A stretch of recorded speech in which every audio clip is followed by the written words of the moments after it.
Halo, assalamualaikum. Balik lagi ke YouTube channelnya Asbo dan aku Bunga Rita. Di video kali ini aku akan cerita lebih detail lagi tentang program hamil aku sebagai PCOS fighter. Jadi di Asbo Multiverse di video ini aku udah pernah cerita kalau misalkan aku itu pengidap PCOS dari mulai aku gadis. Dan teman-teman kalau misalkan pengen tahu kisah dari awalnya bisa nonton di video Asbo Multiverse ya. Tapi banyak juga nih masih yang nanya, Teh Bunda emang apa sih yang dilakuin pas selama program hamil itu? Jadi sebenarnya ketika pada saat aku kena PCOS, terus aku nikah sama Mas Bayu gitu. Ya kalau misalnya ambil jujur ya ada lah ya momen dimana downnya gitu. Ya namanya juga manusia biasa gitu kan. Ngelihat teman-teman yang lain langsung pada hamil kayak gitu kan, langsung pada positif gitu kan. Sementara aku belum, dan aku masih harus struggle dengan PCOS aku. Ya emang kadang-kadang ngerasa bikin down, ngerasa kayak nggak adil gitu, ngerasa kayak, apalagi aku dengan background aku punya banyak pemahaman dan informasi tentang pernikahan dan parenting gitu kan. Itu kalau menurut aku gitu kan, aku udah cukup layak banget gitu kan untuk menjalani semua hal itu dan untuk menjadi seorang ibu gitu kan. Tapi ya udahlah ya, namanya juga pasti kodo gitu kan. Jadi aku fokus. Jadi kunci pertama adalah aku fokus dengan apa yang bisa aku ikhtiarkan. Itu yang paling pertama.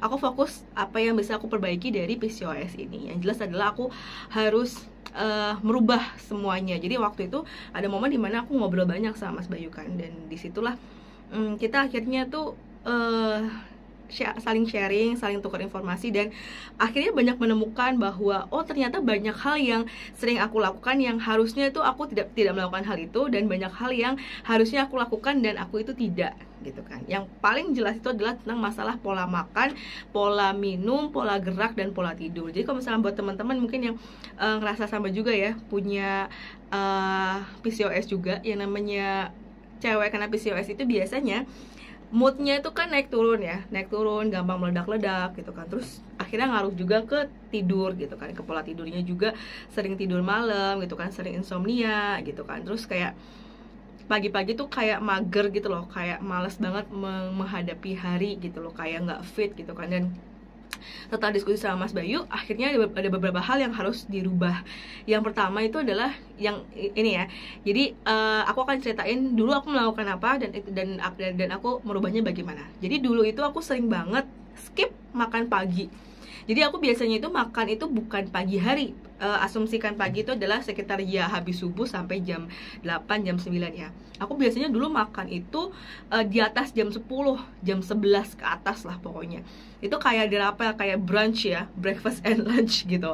Aku biasanya kayak gitu. Terus udah gitu, aku itu memang kalau jujur ya, fokus makanannya itu adalah ya yang jelas yang enak-enak aja. Dan aku udah pernah cerita di Asbo Multiverse kalau aku dulu sering banget konsumsi yang namanya ayam broiler gitu kan. Ayam olahan ayam pokoknya.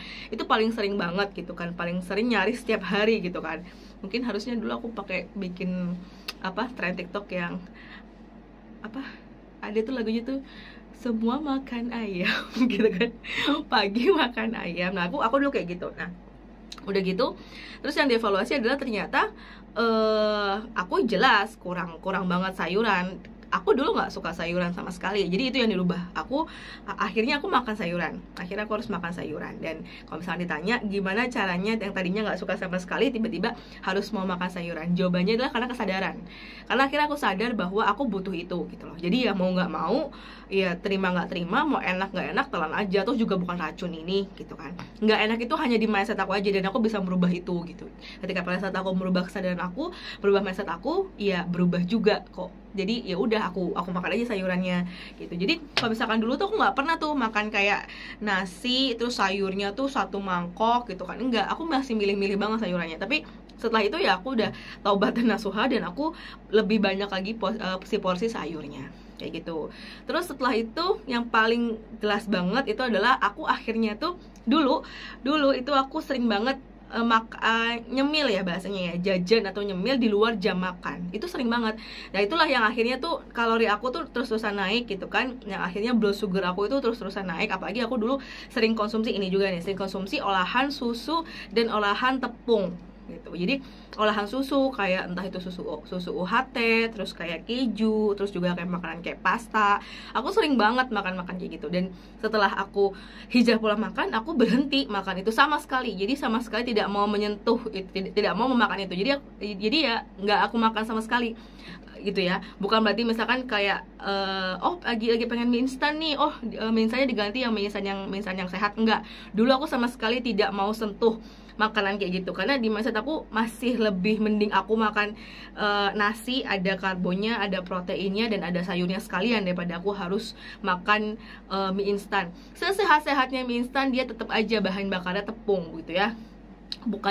Jadi maksudnya tidak akan bisa mereplace dari semangkok sayur kelor, semangkok bayam, dia nggak akan bisa menggantikan itu gitu.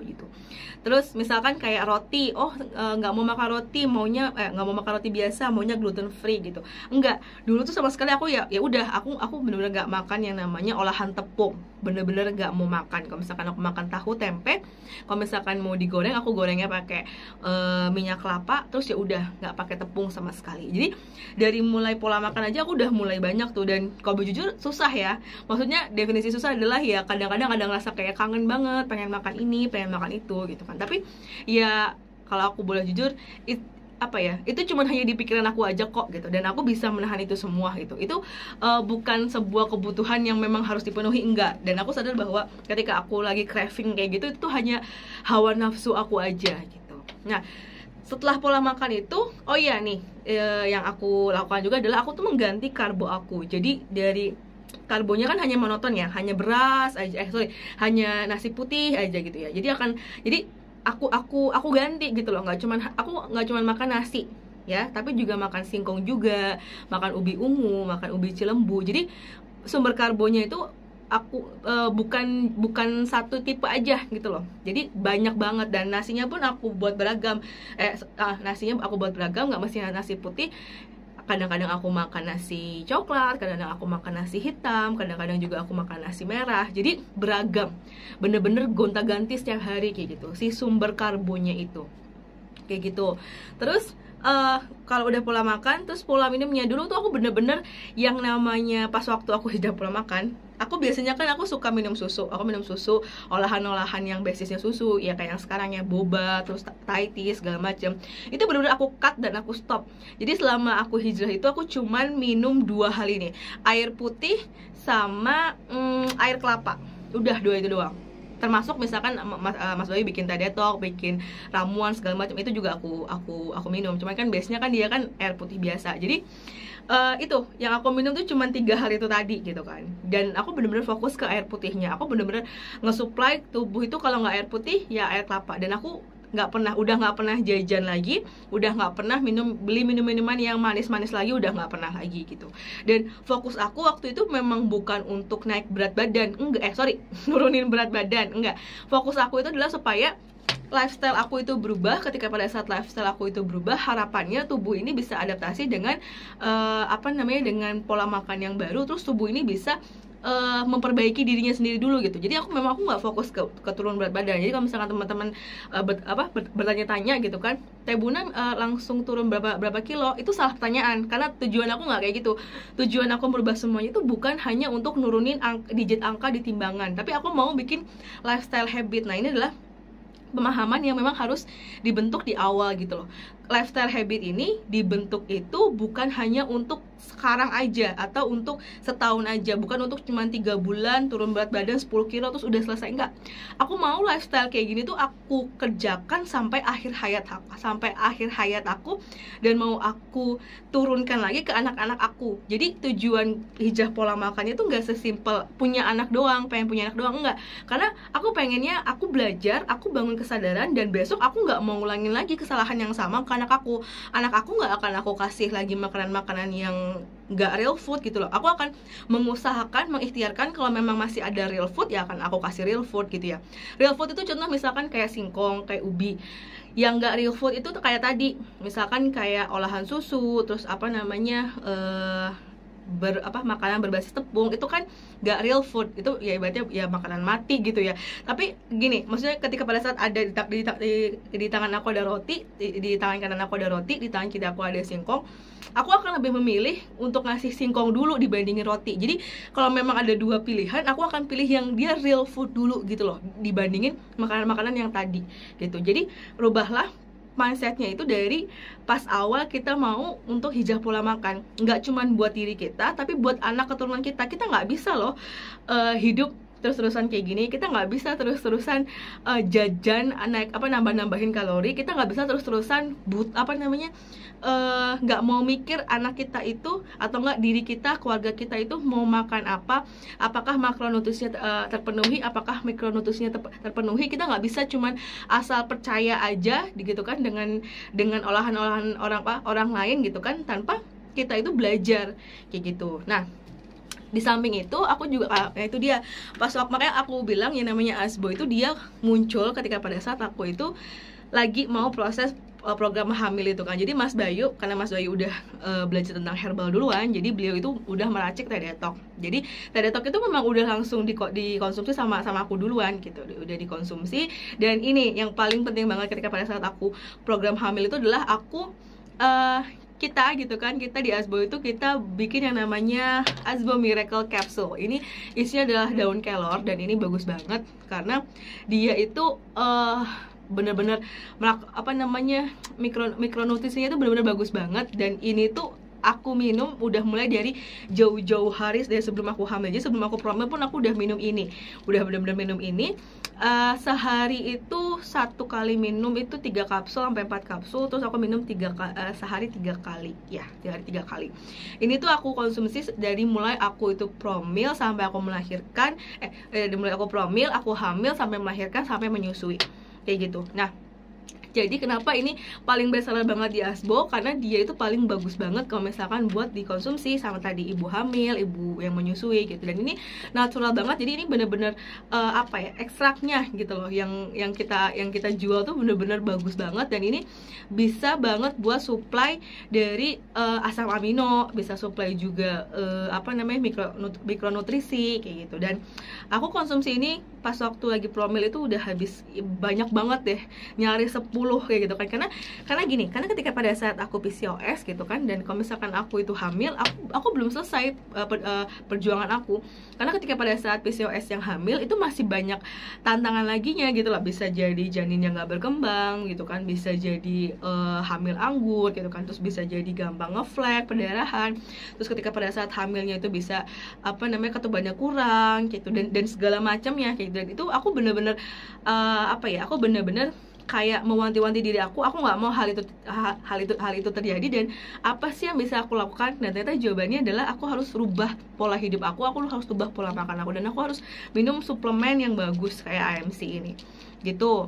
Nah, selain itu juga aku merubah pola gerak aku. Jadi dulu tuh aku sama sekali nggak pernah olahraga. Kalau aku olahraga tadi cuman pengen turun berat badan terus udah gitu kan. Dan setelah pada saat aku promil, aku benar-benar ada di tahap aku itu jalan kaki setiap sore itu minimal 30 sampai 1 jam. Itu hampir setiap hari gitu. Dan itu alhamdulillahnya nanti akan berguna banget ketika pada saat aku lagi hamil dan untuk persiapan melahirkan. Itu bener-bener kayak ngasih aku tabungan energi banget gitu loh. Kebayang gak sih? Jadi pas satu promil itu aku bener-bener ngerubah banget pola makan aku, pola minum aku, dan pola gerak aku yang jelas kayak gitu ya. Dan kalau misalnya teman-teman nanya waktu pas promil aku minum apa aja, aku biasanya minum 2. Aku minum teh detok yang itu waktu itu belum di launching, dan aku juga minum AMC ASBO Miracle Capsule yang waktu itu juga sama belum di launching. Dan ketika pada saat aku udah positif hamil, kita udah makin yakin yuk kita launching ini aja kayak gitu ya. Nah, ini nanti ceritanya akan aku lanjutin ke cerita aku pada saat aku hamil gitu kan. Kayak tadi aku bilang, pas aku hamil itu memang banyak banget hal-hal yang harus diperhatikan. Dan aku kalau jujur, kalau misalnya teman-teman masih ingat, dulu itu aku tuh sempat off sosmed selama aku hamil gitu kan. Dan itu tuh kalau misalkan mau tahu alasannya nanti akan aku bahas di video yang selanjutnya. Jadi ini akan aku bikin 3 part. Satu part yang untuk promil ini, yang kedua pas aku hamil dan melahirkan, yang ketiga adalah pas aku menyusui. Karena sekarang aku video ini di tag di Desember 2021. Artinya Fatah anak aku udah 15 bulan. Jadi aku udah alhamdulillah aku udah menyusui direct breastfeeding langsung selama 15 bulan itu, dan aku akan cerita gimana kesuksesan aku ketika pada saat aku menyusui. Kayak gitu ya. Nanti kita akan lanjut di video selanjutnya. Terima kasih. Wassalamualaikum warahmatullahi wabarakatuh.